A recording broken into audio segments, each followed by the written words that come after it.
Hello, all. Good morning. Good morning. My name is Marco Rodriguez from Copiad Graduate School of Business. It's a pleasure to host this session now.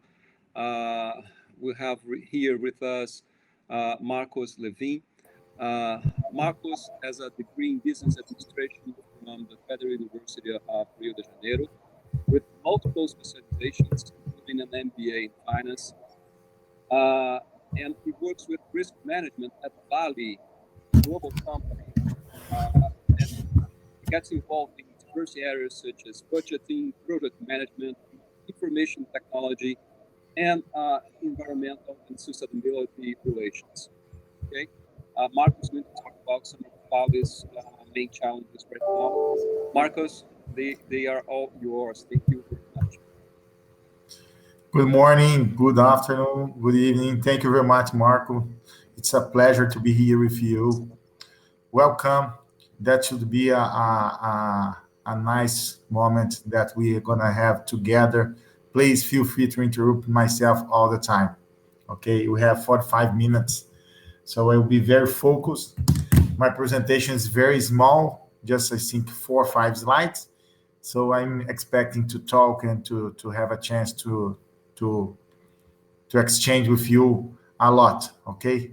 So thank you very much to be here and let's enjoy this moment. Okay. First, just to start, I really appreciate to introduce myself in that way. So I'm trying to develop my who am I? So first, my name is Marcos Lewin.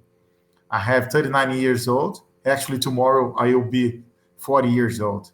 I have twins, Alice and Clara, identicals.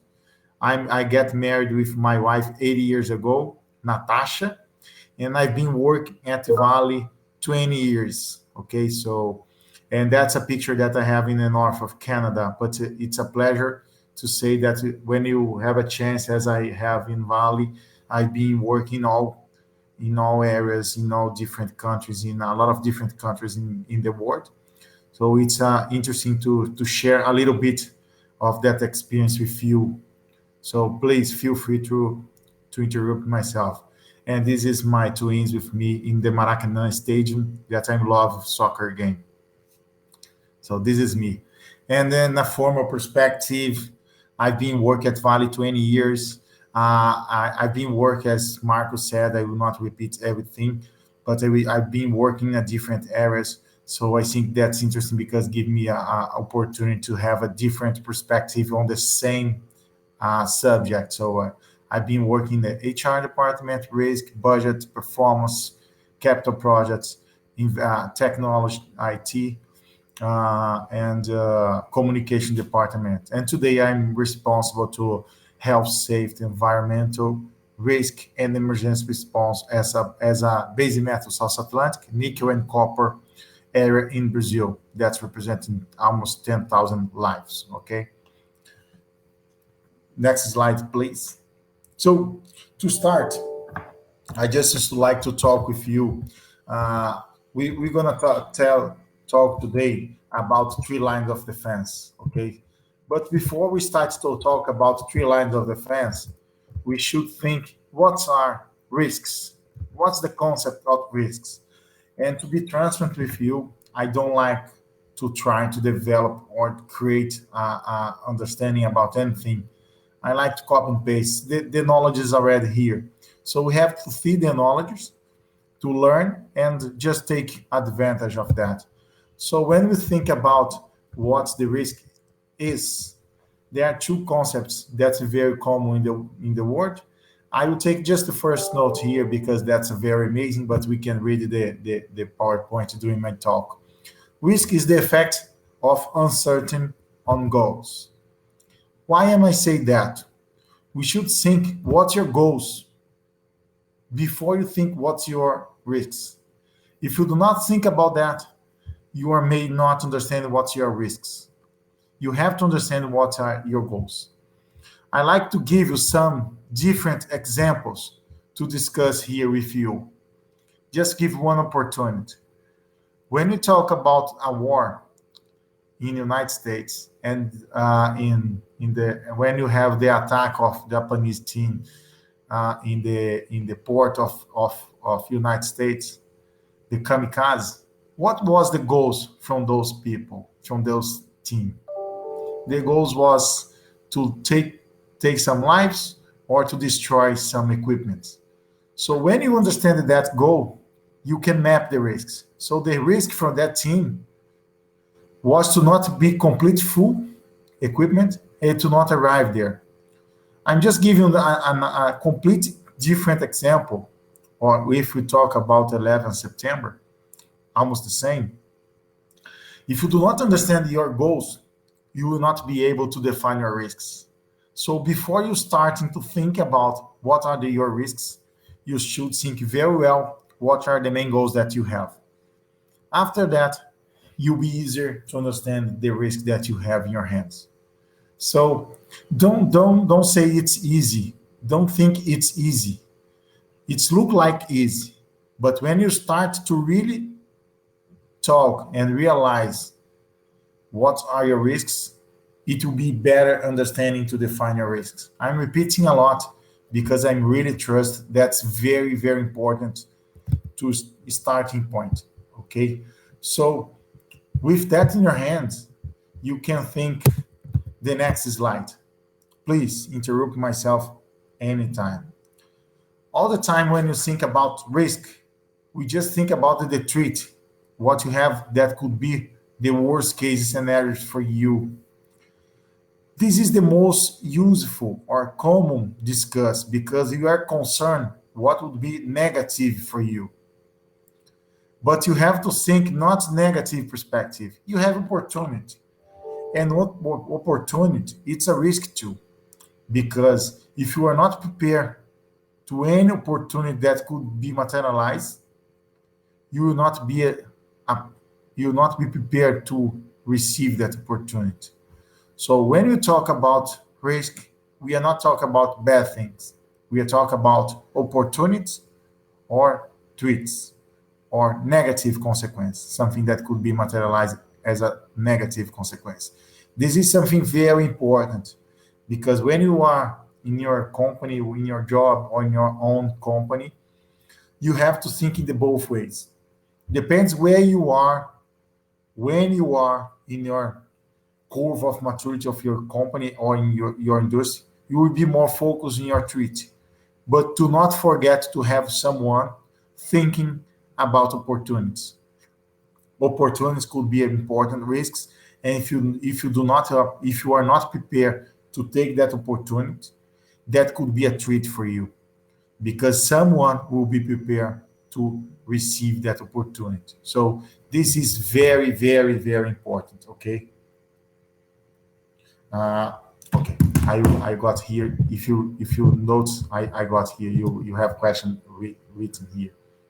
So okay. Okay, guys. If you have any question, you have to write here. I got. Perfect. Uh, so next slide. I think it's very important. Again, depends what your industry you are. You think about the specific risks. That I'm showing some pictures here. That's more than a lot of words. Uh, uh, my point here is what kind of risk you're thinking about when you are discussing in your company, in your industry. Today, in the new world, we cannot just thinking about a specific risks. We have a lot of different ways and different perspective of risks. We have IT risks. We have a physical and let me say operational risks, and we have compliance risks and etc. So do not just focus in one type of risks. This is very important. We are in a globally world.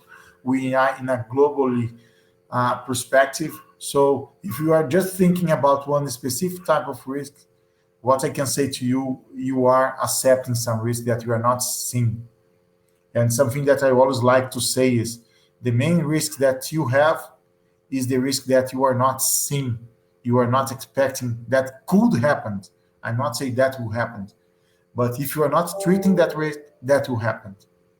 If we go to the next slide, I'm just saying some news. It's from Brazil, but could be in a whatever place. That's saying that's another type of risks sometimes when you have a lot of notes, newspapers saying about your company. That could be true or not. But if someone's starting to say as a Facebook, LinkedIn, etc., or newspapers, that's an important risk.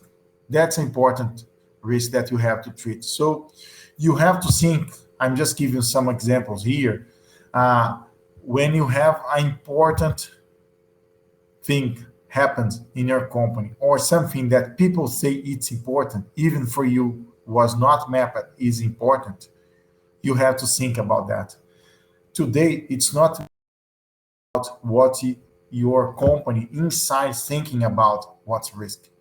You have to see this different perspective inside and outside. So are you managing all risks in your company? Are you thinking about that every day? Again, in the past, I saw some people say, oh, I will have some I will have some people thinking about risks once in a year, once in a quarter base, doing my month and close process. No. Today, risks is a part of your process, must be part of your daily routine. And that I will jump in a little bit in the next slide. Don't change it yet, please. But uh, what we have to think is management risks is part of the routine. That's the concept that we are discussing here, and we have to understand. We have to understand how to implement risk management in our daily routine. And that's why we chose here to talk about three lines of defense model. And I like to show that picture because if you go to the Google and say three lines of defense, it will appear exactly that the design in a different perspectives, but that will be exactly that design. There is nothing different between different different slides, but the explanation will be the same. And that slide summarize everything that we're going to talk today. Okay. And so now I want to spend a little bit time on that. That's our main slide that I want to explain to you. Uh, so let's see. Let's start to say first, second, and third line of defense. So I will explain and pass through on that slide and show how they connect the dots inside of that slide. Okay. To start that, what's the first line of defense? What are that? First line of defense, it's the owner of the risks. We have to understand that. There is no other owner of the risk. This is in each company, depends how the size of that company. The first line of defense is the risk owner, the risk responsible, the guy that's responsible to treat that risk every day in their routine, in the daily routine, to guarantee that all controls and all measures will be done every day and guarantee that nothing will happen in a wrong way in that risk. I'm just summarize a little bit here, but I will talk a little bit more about the first line of defense responsibility. So the first line of defense responsibility is to find and define what are the most important risks. They have to find what are the risks inside of their operation, administrative office, or strategic company area. So this is very, very important. Okay, we cannot forget that. Okay, this is very, very important to. Now I found the question. Sorry, I saw here. Does it also depend how the business risk appetite, play safe, throw treats, and opportunity? Siraj, it's completely perfect your question. Sorry, I didn't see yet. Now I see. We have to define the appetite of our risk. I will talk about that.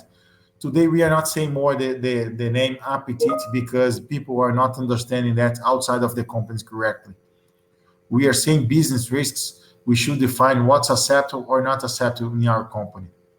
When you say appetite, people say you are accepting that risk because it's inside of our appetite. And regulations are not understanding that well. And I've been in a tough moment when we discuss with regulation in Brazil or outside of Brazil about that exactly appetite name. But we have to define, and I will explain in the next slide, Shihab. If I do not explain well, please, no, go back one slide, please. If I do not explain well, please uh, remind me to talk a little bit. So the first line of defense must map the risk, identify the risk, controlling the risks, and understand the framework and implement the controls. So the first line of defense is the real owner of the risk. We have to understand that. So if you are a manager responsible for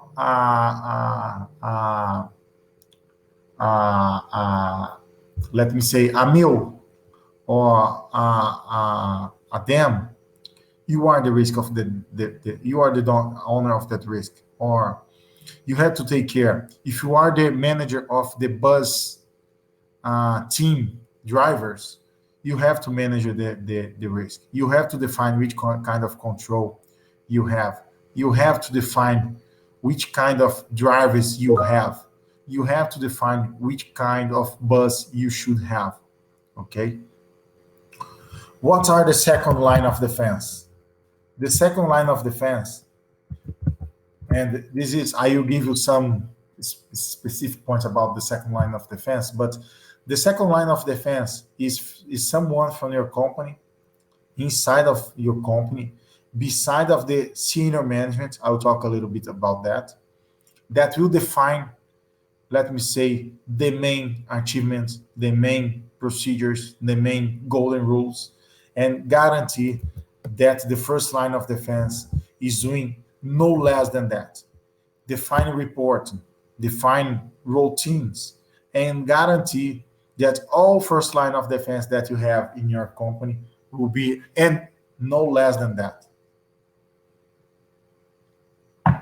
That's a very important message, because sometimes, sometimes the second line of defense in the past starting just to write some norms or policies. It's not enough anymore. The second line of defense has to develop procedures that know what should be the minimum procedures, minimum policy, and how to be managed that, and control that, the minimum controls. So the second line of defense has to have an overall view to guarantee that they have the minimal understanding in all first line of defense, understanding what they must do and not less than that. And the second line of defense has to be a kind of advisor and consultant for the first line of defense. And when I'm talking about consultant and advisor, I'm connecting now with the names that we have inside of that slide. I already spoke about different types of risk that we have today in the world. We are not talking about not more about specific risks. So what's happening today in the big companies or complex companies who have different second lines of defense? It's not more as the past, a small group define it as a second line of defense and say, you must do it, and define golden rules or policies, and that's enough. No. What we are seeing today in the world is companies defining different second lines of defense depending what's your company exposure of the risks, and that second line of defense will be people that has a lot of knowledge specific for different type of risks. In that example that we are saying, showing here, we are seeing financial control as a second line of defense. It's more common sense SOX controlling or internal controlling. Okay. We are talking about security. Of course, security is very important today in all companies. Risk management, this is more related enterprise risk management to guarantee that you have an overall picture. Okay. Uh, compliance starting to be a very important risk in all world. And but this is just examples. So we are calling that as a specific second line of defense. Just give one example. If you are in a financial group like a Citibank, etc., compliance with it will be very, very important, more than a security, maybe. Okay, depends what we are talking about. So, what you're saying, specialist line of defense, is the senior management look for your company and say, because I have those main risks that I have, I should have a different groups defining the minimum controlling process and monitoring process and checking on the field what's happening. When you talk about petrol or mining company, one specific point that we have, that's the name here, is quality. It's our operational risks. So what are the main operational risks that we have? So collapse of important structure, collapse of important building. So this is something that operational management risk has to have if you are in a very important asset company. This is a important, a great example. So different companies has different second line of defense, but you have to have that to guarantee that you are giving the standards for all first line of defense. Some small companies has just one first line of defense, so the second line of defense will be a very small group. It's not necessary to be more very well structured. But if you are talking about globally company, you have to be very careful. What are the second line of defense you should have? What I'm calling today as a second specialist line of defense. So this is should be a part of your strategy. Should not be just, oh, I'll create a new area here. Let's give them opportunity to create a standards, a procedures. No, you have to define your strategy. What's the main risk that you have in your package? Develop those groups. Define what's the main knowledge that they have to have, what are the minimum procedures for them, and they have to make it happen in the first line of defense. So the second line of defense is someone that will guarantee all first line of defense will work in the minimum procedures and the standards to your company. And checking that usually when I say usually, they have to define that. Question from Shia. It is better to have an external part to manage these defense process instead of internal. Yeah, that's a great question. There's no correct answer for that. You have to develop your own understanding about that. I'm My point of view with my knowledge today. You should have someone as a internal resource, okay? But some companies define an internal resources as very small group, like 5 people, to talk about operational risks, and they hire a contractor with a lot of knowledge, as an example, DuPont, to check the environmental risks. Okay, or Bureau Veritas, it's an important consultant in the environmental in Brazil. So you can have a small group define and managing the directions as a second line of defense, but should be internal. You can decide to have a very small group and delegate some process or definition to the third party or contractors. Sure, you can do it. And sometimes it's important to make it because the knowledge is very specific as a compliance sometimes. So I think it's a very nice question.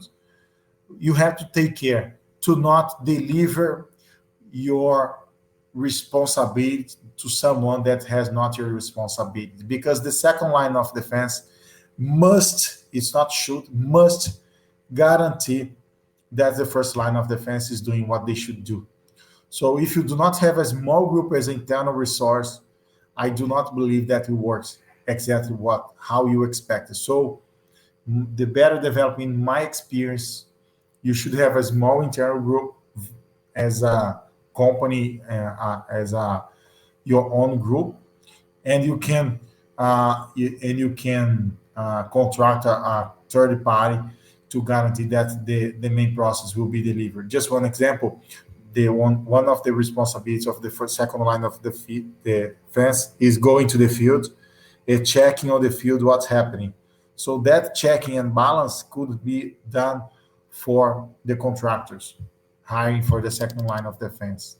Okay, this is interesting, but the way that they should go and checking must be developed for internal team. My point of view. Some companies do not do as I explain. I explain. Some companies just doing with external resources. So now passing to the third line of defense, and now it's important to you to see in the on the top of this slide. Senior management and uh, uh, uh, governing body and board or audit committee. And I like when I see that slide because that's include a red audit committee. It's something very new. What I'm saying here is, let's say senior management is the your executives from your company, the responsible to make the company working every day. They are the executive senior management for the team. Let's say the governing body, board, and the audit committee. Let's call, to simplify a little bit, the board of directors of the company. So they are not the executive of those companies. They are on the top of the executive team. They are the board. They are just there to support the definition and approve the executive proposals. So what's important in audit or third line of defense, and I'm in that slide is internal audit should have here the aboundment. So my point here is the third line of defense is someone that you give some information for the senior management, but they are not answer for the senior management. They are responding as a structural way formal to the board of directors. So they have to check if the second line of defense are doing their jobs and if the first line of defense are compliance with the second line of defense orientation. So they are checking balance the second and the first line of defense. That's very, very important. I have another question.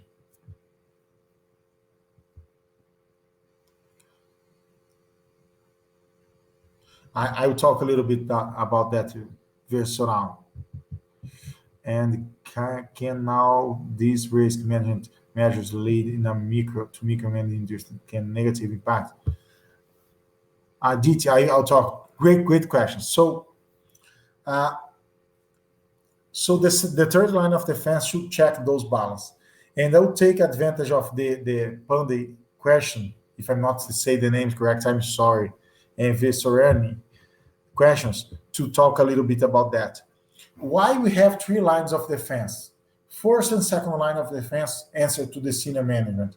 They are executing the process in the company. The third line of defense, checking and balance if the executive are doing what should be done or not. So they are checking balance complete uh, outside of the executive process. They are, let me say, without any rules for them.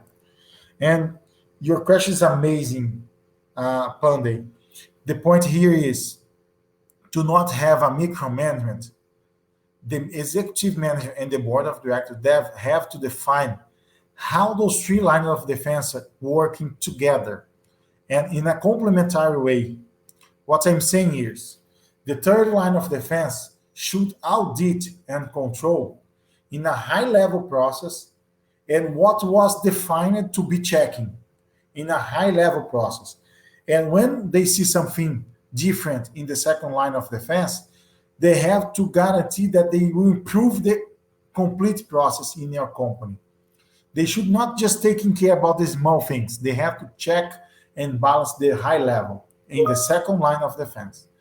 Sometimes they goes to the first line of defense as planned. They have to planning that and checking if the first line of defense is are doing what was defined for the second line of defense.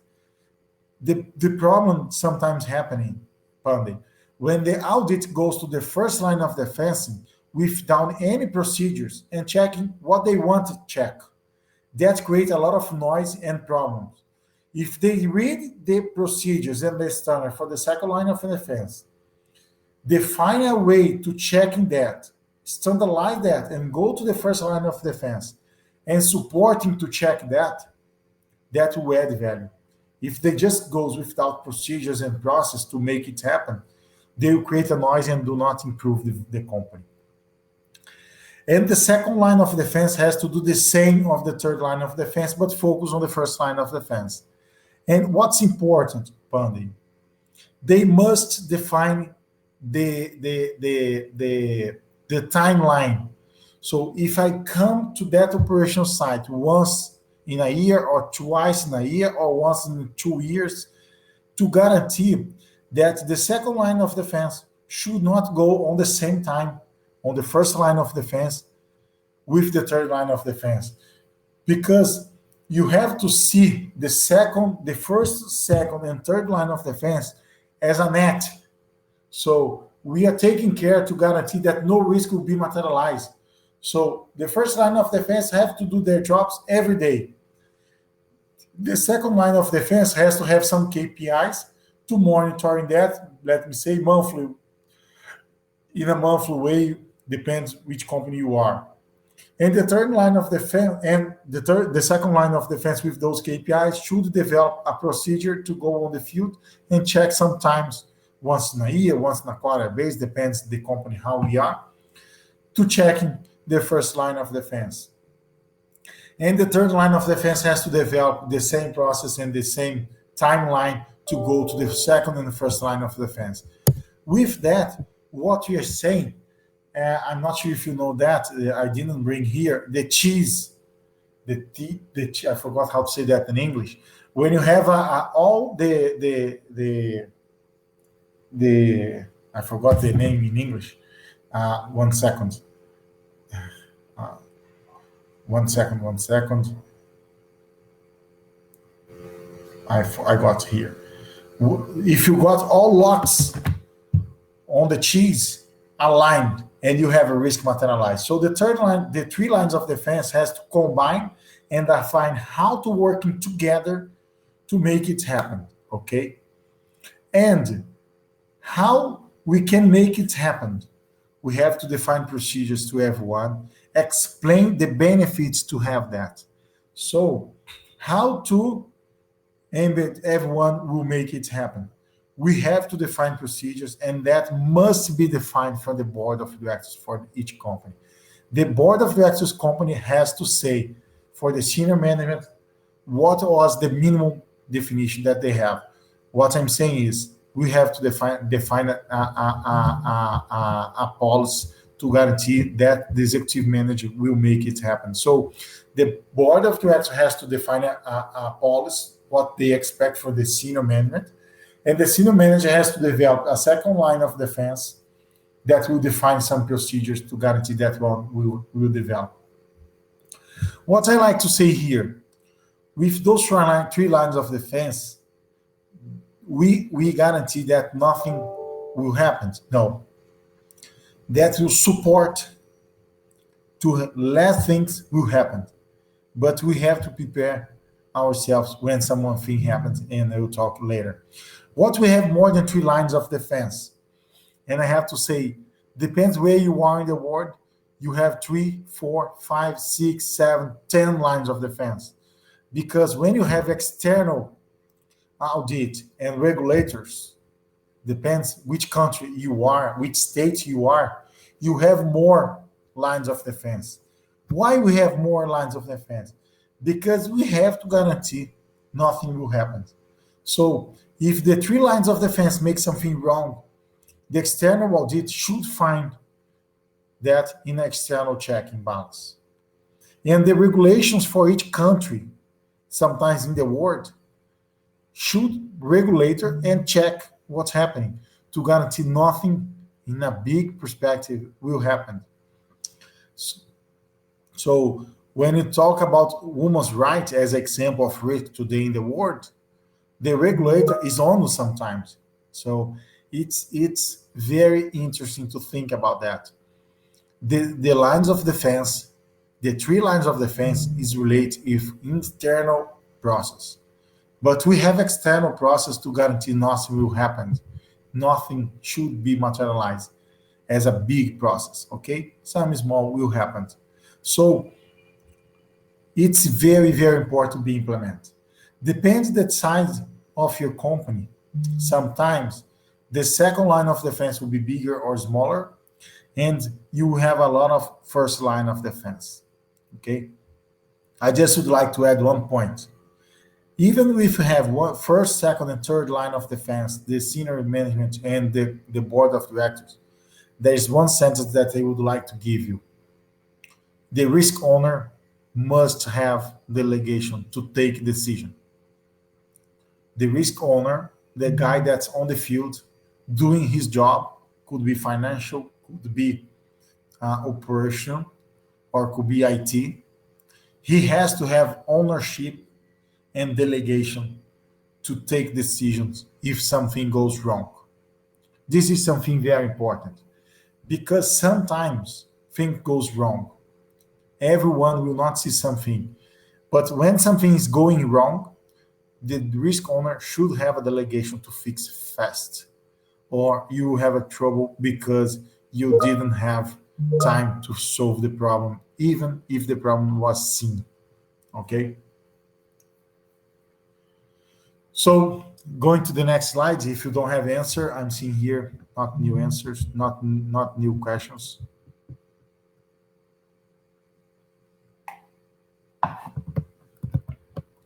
So that slide is just detailing a little bit with you what are the main responsibilities for each line of defense. So the I already explained a little bit. So I think it's important to guarantee, as the question have been done here, we have to guarantee the combination of all lines of defense. They are not against each other.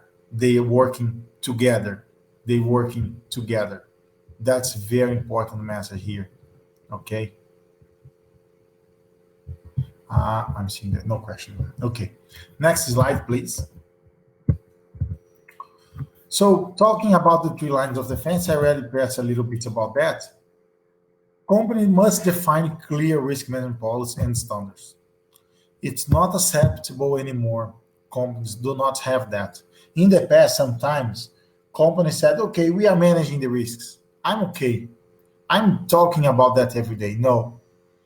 Today, you must define clearly how to manage the risks, defining a policies and the standards.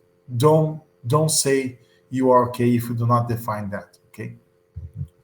Uh, Next, define, discuss your risk map. What I'm saying risk map is what kind of risk you have: strategic risks, financial risks, operational risks, human rights, technology, environmental, and others.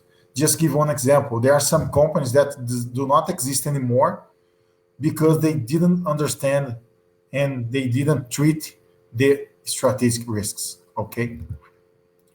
And define a criticality and probability. And now I'm showing here a slide that I love it because it could be in Portuguese, could be in Bahasa, Indian, doesn't matter which language, everyone will understand. Okay. So define the structure, define the policy, define the structure, formal structure of your risks, how to be managed. You have to define the probability and the consequence impact of your risks. And after that, you have to create in your standards how to link each risk in that matrix. Should be something very simple. I chose here two different matrix just to show examples. Like there's no wrong or right. You have to define the best way to manage your risks. You have to understand what's red, yellow, maybe orange, and green. Why? What's in red? You have to be aware. You have to take care every day, and you have to treat with a timeline. You should not stay with some risk in your red without a timeline to take that risk from the red. Red we call unacceptable risks. So if you have something in a red flag as a matrix, you have to find a way to bring that for a small probability or a small impact. Okay, this is very, very important. So if you go to the next slide, go. This is in. Are you pass to the? Sorry. Uh, every risk you have to define how to treat the risks, but it's important to understand the inherent risks and what's residual risk. The inherent risk is the risk without control. The best example is if you build a building or a building, let me say, or a airplane, and if you never make a maintenance, the building will throw. It will complete it. It will be a disaster. You have to manage a risk, but the inherent is a high probability with high impact. What's the residual risks after you have your controls implemented? So you can see your probability reducing with with your impact reducing if you have controlling implemented. Okay. I have a question here: how to big companies internal control define countries every day risks necessary customize. Perfect. You have to customize your internal controls for each different countries, but you have to have a globally definition. Okay, and how to fact not all risk are quantitative. This is important, Vesoran. It's important. The matrix and the definition of the impact and the probability should be something very simple and qualitative way. But you can create some, let me say, the second line of defense can create the standards how to classify with a small questionnaire what would be with high probability, what would be highest impact. One example, you can create a questionnaire with the probability to say, have you ever happened that in the world? If yes, it's improved the probability. Have you ever happened that in your country? Improve a little bit. Have you ever happened that kind of risk in your company? Yes. Have you ever have that risk materialize in your state? Yes. So how many as you do, the probability will increase. Just one example because of the time, okay? So next slide. Go ahead. I know. Next slide. I'm showing just you have the inherent risk as very high and the residual risk after controls implementing is smaller in the matrix. Okay. If we go to the next slide, I'm challenging myself here to present the main concepts. That's the most important things here. So when you have a risk, we have this is the bow tie. You should learn about bow tie. It's a bow tie when you have a dress code, what we call bow tie. You have a risk in the middle, and that risk has just one owner. In the left side is the preventive controls. You see the cause that could make that risk materialize, and you have to define preventive controls as an engineering controls to make it not happen. So the left side is to make the risk not be materialized. In the right side is to reduce the consequence. A great example, when you have a car, to reduce the possibility to materialize is controls that will make the car do not throw in another car. Okay, preventive control. Reducing the speed, it's a preventive control.